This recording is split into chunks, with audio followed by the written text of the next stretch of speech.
Shalom, shalom. Voilà, donc je vais partager, je vais commencer et après je vais laisser aussi aux autres. Alors nous allons prendre Jean 10, verset 30 à 33. Je vais lire. Moi et le Père, nous sommes un. Alors les Juifs prirent de nouveau des pierres pour le lapider. Jésus leur dit, je vous ai fait voir plusieurs bonnes œuvres venant du Père. Pour laquelle de ces œuvres me lapidez-vous? Les Juifs lui répondirent, ce n'est point pour une bonne œuvre que nous te lapidons, mais pour un blasphème, et parce que toi, étant homme, tu te fais Dieu. Ici, nous voyons que Jésus-Christ sur terre, il a fait simplement la volonté de son Père. Il n'a fait que la volonté de son Père, qui consistait simplement à dérouler les règles du Seigneur, à dérouler complètement, de façon détaillée, les règles du Seigneur. Voyez-vous, le Seigneur Jésus-Christ, il a parlé de l'amour du prochain. Il a parlé de l'amour du Seigneur. Il a déroulé de façon détaillée ce que signifie l'amour du prochain. Il a déroulé en disant que on ne peut pas insulter, on peut pas tuer, on peut pas, voilà, on peut pas faire le mal, de façon résumée.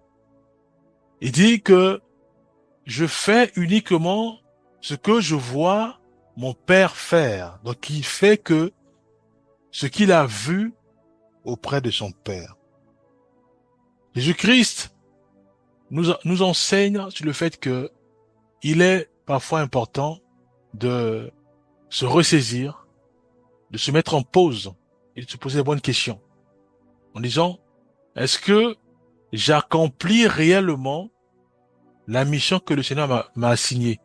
Est-ce que j'accomplis réellement le but de pourquoi je suis devenu chrétien? Est-ce que je vis réellement la vie chrétienne? Est-ce que si je me vois, je peux dire que je suis chrétien ou chrétienne?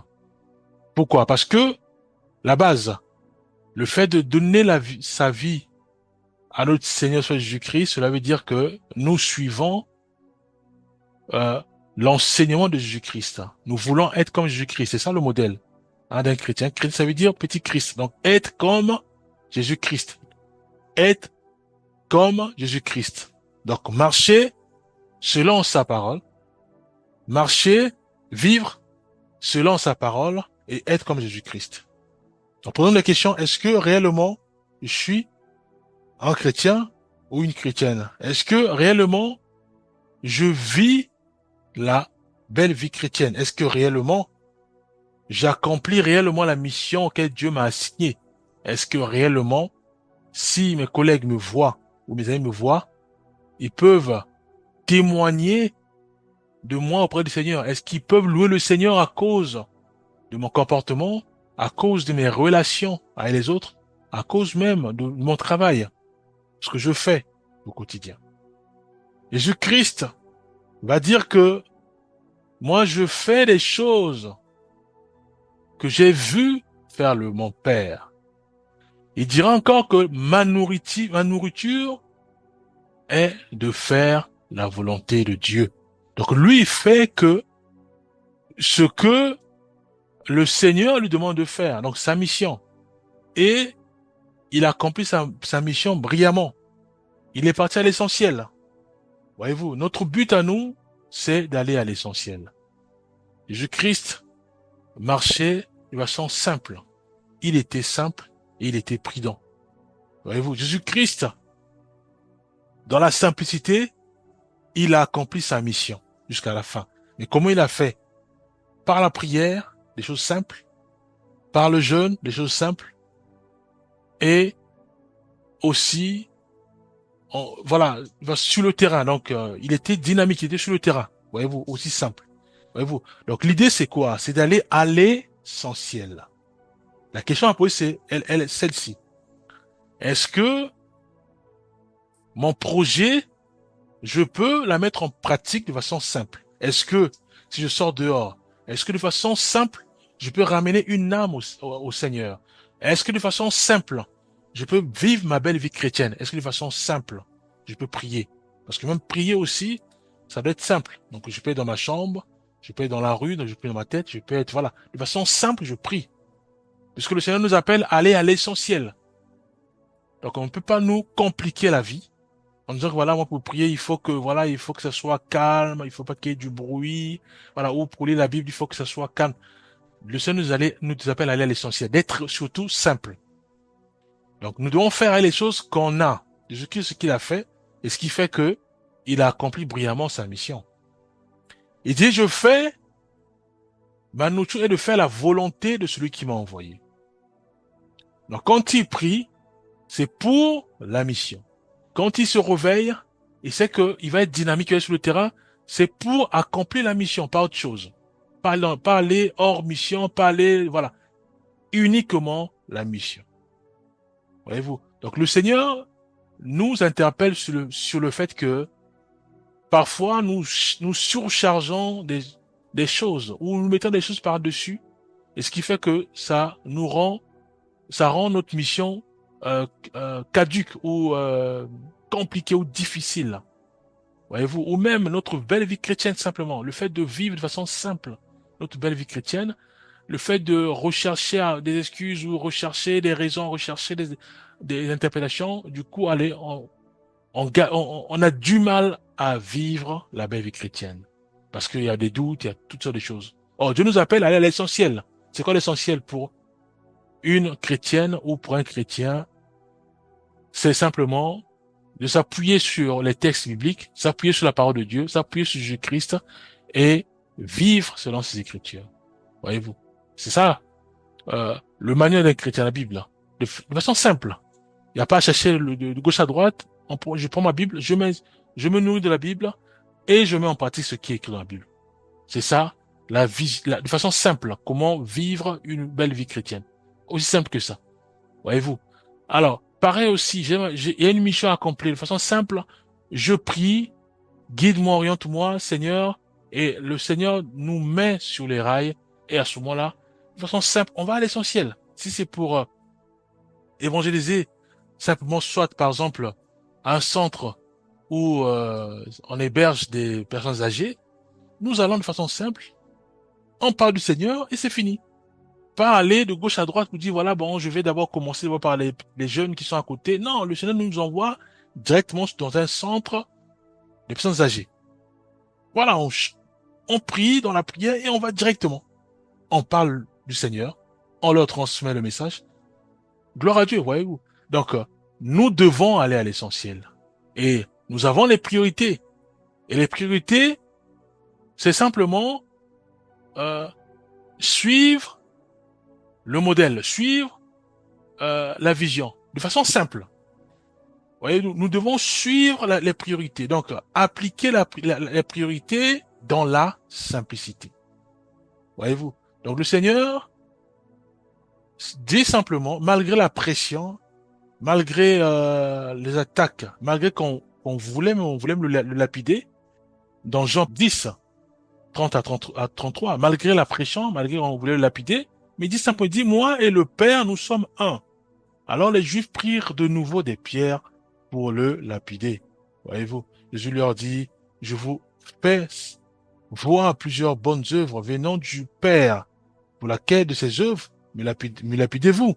Les Juifs lui répondirent, ce n'est point pour une bonne œuvre que nous te lapidons, mais pour un blasphème. Et parce que toi, étant homme, tu t'es fait Dieu. Parce que lui, ses priorités, c'est son Père. Voyez-vous? Parce que je n'en ai pas partagé, je vais laisser la parole du bien-aimé Fataki. Ok, merci. Merci pour la parole. Je vais lire avec nous dans le livre du Exode, Exode chapitre 1er. Je vais prendre quelques versets qui nous seront utiles. Je lis au nom du Seigneur. Et je commence à partir du verset premier. Voici les noms des fils d'Israël, bénis en Égypte avec Joseph et la famille de chacun d'eux. Ribin, Siméon, Lévi, Juda, Issachar, Zaboulon, Benjamin, Dan, Nephtali, Gad et Aser. Les personnes issues de Jacob étaient au nombre de 70 en tout. Joseph était alors en Égypte. Joseph mourut ainsi que tous ses frères et toute cette génération-là. Les enfants d'Israël firent féconds et multiplièrent. Ils s'accrurent et devinrent plus puissants. Et le pays en fut rempli. Il s'éleva sur Égypte un nouveau roi qui n'avait point connu Joseph. Il dit à son peuple d'Israël, qui forme un pays nombreux. Allons, montrons-nous habiles à son égard, empêchons-les qu'ils ne s'accroissent, qu'ils se surviennent une guerre, ils ne se joignent à nos ennemis pour nous combattre et sortir ensuite du pays. Ils ont établi, je peux m'arrêter là, gloire à Dieu. Et en fait, j'aimerais, si je peux intituler notre exhortation de cet après-midi, je peux l'intituler une étude sur Exode chapitre 1er ou survol sur Exode chapitre 1er. Je vais prendre quelques points et par la grâce de Dieu. Comme nous connaissons très bien, Exode veut dire simplement sortir, donc quitter quelque part pour partir quelque part. Donc l'idée principale, c'est la libération ou la délivrance du peuple.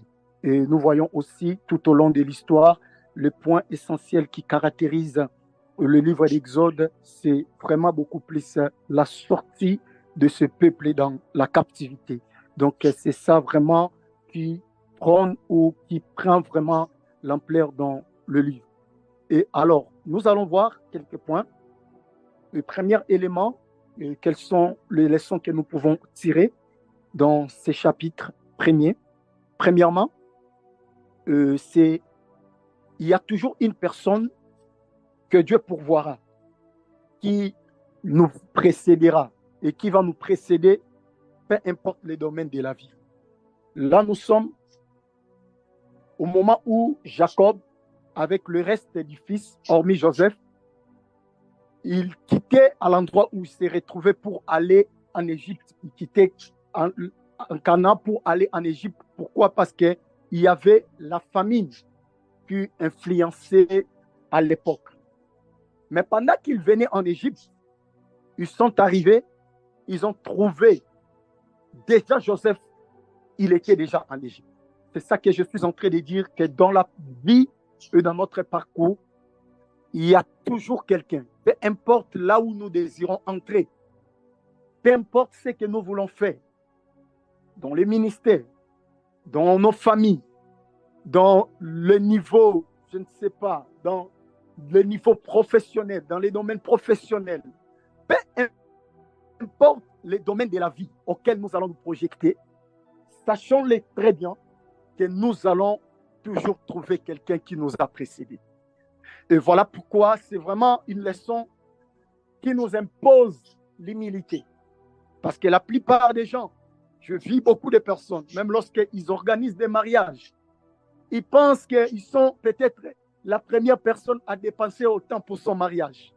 Il y a des gens qui louent des endroits. Lorsqu'il vient pour louer, on va lui dire non, il y a déjà des gens qui ont réservé avant toi. Donc, c'est-à-dire que là où toi tu veux aller, tu n'es pas la première personne à être.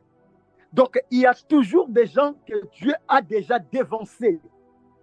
Et très souvent, ce sont des personnes qui payent parfois des prix qui est plus élevé que nous. Regardez Joseph pour arriver en Égypte. Il a payé un grand prix. Joseph est entré en Égypte avec l'étiquette d'un esclave. Un homme qui voyait comment ses frères discutaient le prix concernant sa vie. Donc, on lui vendait comme un esclave. Il voyait comment les Juda, comment les Issachar, comment les autres discutaient le prix. L'autre, non, ne nous donne pas 10, ne nous donne pas 5, nous voulons autant de pièces. Joseph, il voyait comment on discutait sa vie. Et il fit arriver en Égypte avec cette étiquette, vendu comme un esclave. Il a dû payer un prix pour se retrouver à la position auquel ses frères sont venus le trouver. Donc, il payait ce prix. Et quand Dieu aussi nous permet que nous soyons peut-être quelque part dans une position quelconque, Dieu le fait souvent parce qu'il sait que le prix que tu es en train de payer, les autres qui viendront après toi, ils ne sont pas censés payer le même prix. Malgré la méchanceté de l'homme actuel, fais-toi, si j'ai souffert dans un endroit quelconque dans la vie, si j'ai eu des difficultés pour étudier, je veux que ceux qui viennent aussi après moi passent par les mêmes chemins que moi. Alors que peut-être Dieu a permis cela pour que toi, tu sois la porte qui va faciliter ceux qui sont après toi, certaines situations qui arriveront sur le parcours de leur vie. Nous voyons la première notion, c'est là. Donc, Joseph était déjà en Égypte. Lorsque les autres venaient, ils n'étaient pas les seuls Hébreux à se retrouver en Égypte. Il y avait déjà un Hébreu qui était là présent en Égypte. Donc, c'est là que je suis en train d'insister pour nous amener à comprendre ici qu'il y a vraiment un grand enseignement autour de l'humilité. Soyons humbles, même ceux qui devancent, même ceux qui viennent après. Nous devons apprendre à comprendre que même si je passe avant quelqu'un dans la vie, même si je suis arrivé le premier, là où peut-être des millions de personnes désirent arriver, le fait d'arriver, mais cela ne veut pas dire que les autres n'arriveront jamais.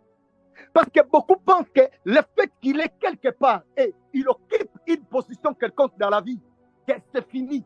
À part lui, il n'y aura plus personne, peut-être dans sa lignée, qui peut parvenir là où il est. Non, là, nous sommes humains. Alors que Dieu, ce qu'il désire, que lorsque l'humilité caractérise ces deux niveaux, et celui qui est venu en premier et ce qui vient après, il y a vraiment l'harmonie qui va régner autour de cette réalité. Donc voilà rapidement le premier élément que je pourrais évoquer à ce niveau. Deuxièmement, c'est la leçon autour d'une génération. Là, nous sommes au verset 6. C'est la notion autour d'une génération. La Bible a dit Joseph mourit ainsi que tous ses frères et toute cette génération-là. Et c'est vraiment un enseignement très important. La fois dernière, j'essayais de me documenter un peu par rapport à la vie de l'Église. Je suis en train d'étudier et là, actuellement, je suis en train de comprendre. Il y a des églises, après 500 ans ou 600 ans ou 800 ans, n'existeront plus. Là, je donne même beaucoup. Donc, quel que soit ce que nous allons faire comme stratégie, comme effort, peut-être qu'après 500 ans, il y a certaines églises et les noms de l'église, ça ne va plus même exister. Et c'est même le combat actuel pour plusieurs pasteurs et serviteurs de Dieu, enfants de Dieu, des gens qui ont des appartenances. Nous luttons, nous nous appoisonnons, nous combattons. On se crée des problèmes, des maladies. Il y a des pasteurs qui meurent. La fois dernière, je voyais sur Internet comment un pasteur est tombé. Et il y a, à part d'abord des problèmes familiaux, il y a beaucoup de guerres qui se tournent autour des serviteurs de Dieu au sein des églises. Nous combattons, nous chamaillons. Même les fidèles des églises, vous allez voir cette église, les fidèles de cette église et les fidèles de cette église, à cause de leur leader, ils n'arrivent plus à s'attendre. Donc, parfois, je commence à étudier. On se bat, après des générations en génération. Je dis bien, je pèse mes mots. Quelle que soit la qualité de l'organisation et quelle que soit la renommée que nous pouvons porter, sachez très bien qu'une génération viendra et une génération aussi va s'en aller. Donc, peu importe ce que nous allons faire. Et la suite même de l'histoire, je voulais évoquer ça aussi d'un point, mais j'anticipe. La Bible dit qu'en Égypte, il y a eu un roi qui est venu. Et ce roi ne connaissait pas Joseph. Je me suis posé des questions. Un homme comme Joseph en Égypte, comment on peut l'oublier si tôt comme ça? Un homme qui a sauvé l'Égypte par rapport à la famine qui devait arriver. L'homme qui a interprété les choses du roi. L'homme qui a expliqué les choses difficiles au roi. Mais comment un roi? Parce que je sais que je sais dans ma petite connaissance, dans un royaume en Égypte, il y a toujours des annales. On voit ça même dans l'histoire des Mardochée, où les souvenirs, on les grave et on les dépose quelque part. On voit comment Mardochée a été récompensé par les rois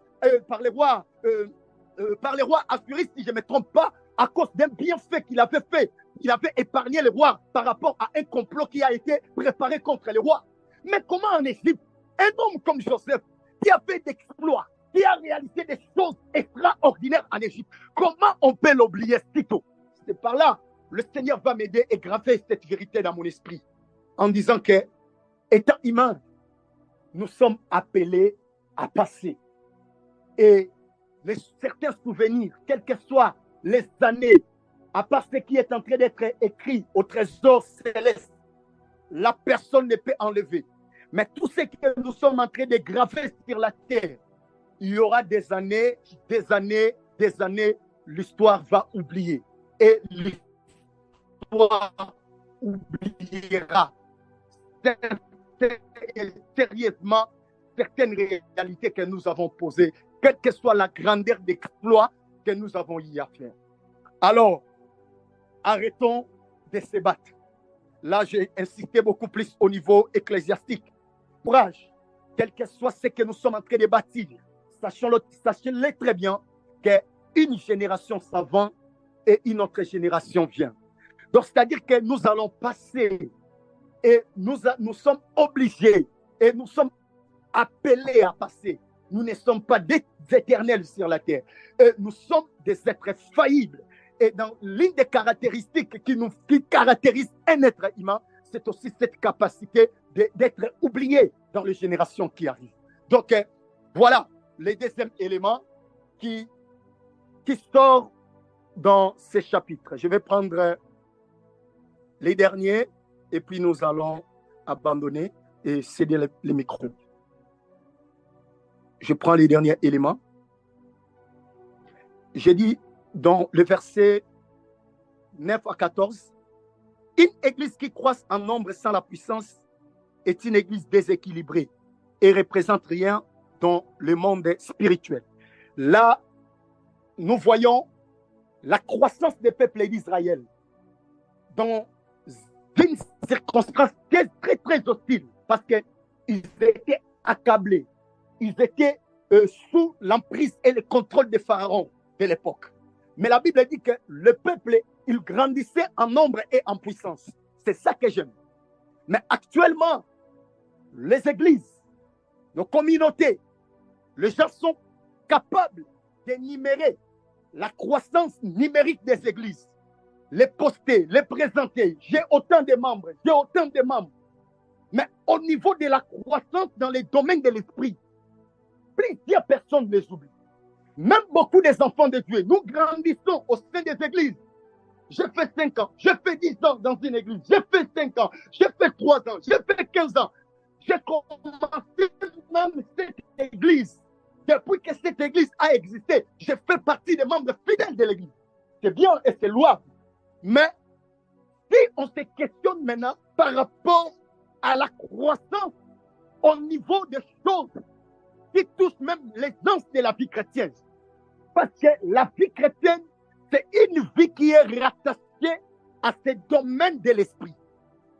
Hormis cela, s'il n'y a pas de croissance au niveau de l'esprit, nous sommes des chrétiens déséquilibrés. Et avec le temps, face à certaines réalités qui nous attendent dans l'avenir, nous finirons soit par rester des gens qui ont maîtrisé les systèmes du fonctionnement de certaines églises, et tout en étant hors et loin de la présence de Dieu, soit nous allons être complètement loin de la vie de tout ce qui tourne autour du Seigneur Jésus. Donc nous devons grandir en équilibre. Grandissons dans toutes les facettes de notre vie et surtout les domaines de l'esprit. Nous sommes appelés parce que la vie est tout d'abord esprit avant que la vie soit quoi que ce soit. La vie est d'abord esprit. Donc nous devons travailler et amener notre spiritualité dans un domaine le plus élevé, comme les Daniel, et amenons notre croissance de l'esprit au point où on peut dépasser les sorciers dans les dimensions de l'esprit. Daniel, la Bible dit qu'il dépassait 10 fois les magiciens à Babylone parce que Daniel a travaillé les domaines de l'esprit. L'homme qui priait malgré l'interdiction royale. Daniel était là en train de prier, de chercher la face de l'Éternel. Donc l'Église est aussi appelée à grandir dans ce sens, dans l'équilibre.